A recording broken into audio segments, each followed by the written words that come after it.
Goodbyes are always difficult, isn't it? So I am a person that I have always grown up with this fear of goodbyes.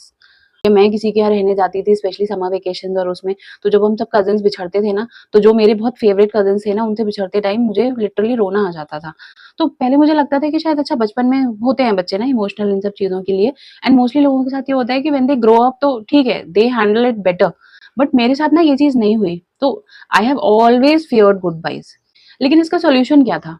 कुछ भी नहीं। कुछ चीज़ें ऐसी होती है लाइफ में जो आपको अच्छी लगती है, कुछ चीज़ें लाइफ में ऐसी होती हैं जो आपको नहीं अच्छी लगती, और एक टाइम के बाद ना आप उन चीज़ों के साथ एडजस्ट कर लेते हो, रहना शुरू कर देते हो। लेकिन maybe I was okay with it but my life wasn't.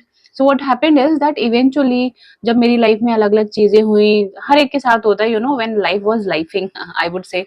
तो धीरे-धीरे हर वो चीज़ मैंने ये रियलाइज़ किया अपनी लाइफ में, हर वो चीज़ कि जिससे मुझे फ़ियर था, जिसको मैं कोशिश करती थी एस्केप करूँ, और वो चीज़ ना बार-बार हुई। एज़ इफ कि यूनिवर्स या मेरी डेस्टिनी चाहती है कि if you are trying to escape this particular thing, I won't let it for sure. तो अब जैसे हम गुड बाइज़ की बात कर रहे हैं, तो मेरे साथ ना इतने गुड बाइज़ हुए ना प्रोफेशनल, पर्सनल फ्रंट पे, और मैंने हर चीज़ हैंडल की। मुझे करना ही पड़ा क्योंकि हमेशा I was put in that spot कि I could not escape from that situation. तो वो सारी चीज़ें हैंडल करते-करते ना लाइफ में एक पॉइंट ऐसा आ गया कि जब मैं फाइनली समझ गई और सीख गई कि यार देखो गुड बायज़ तो लाइफ में होते ही हैं। कोई भी चीज़, इवन मैं भी किसी की लाइफ में या कोई मेरी लाइफ में या कोई सिचुएशन अच्छी या बुरी, वो हमेशा तो रह ही नहीं सकती। तो जब कोई चीज़ हमेशा रह ही नहीं सकती, तो it is always to end it on a good note. I think goodbyes are just that. और वो एक डोर आपकी लाइफ में क्लोज होता है, तो मैंने देखा है कि 2-3 अदर डोर्स लाइफ खोलती है। बस हम लोग ही शायद उस पुराने माइंडसेट में जीते रहते हैं, तो हम वो नए डोर्स की तरफ देखते ही नहीं है।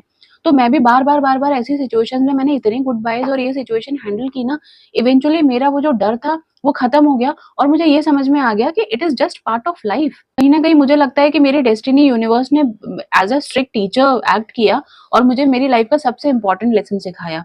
तो जो लड़की जो बचपन में नहीं बल्कि इवन अपने 20s लेट 20s तक भी जो बहुत ज़्यादा सेंसिटिव थी, जिसको बहुत फ़र्क पड़ता था कि नहीं अगर कोई मेरा दोस्त है या कोई स्पेशल पर्सन है या कोई फैमिली मेंबर भी है, तो नहीं everything should be permanent because I can not handle any good boys. I cannot let anyone, walk out of my life just like that. तो I was one of those person, और मैंने अपने lesson सीखते-सीखते आज I have become somebody who understand, who has become more mature. There is more clarity in my mind about so many things and especially about life, that I know that goodbyes are just part of it. And it is okay that if you have to bid goodbyes to some people, to some situations in your life, it is always for your betterment. What you can keep is to keep their good memories with yourself, because that is something that you don't have to say goodbye to it. Give it a thought.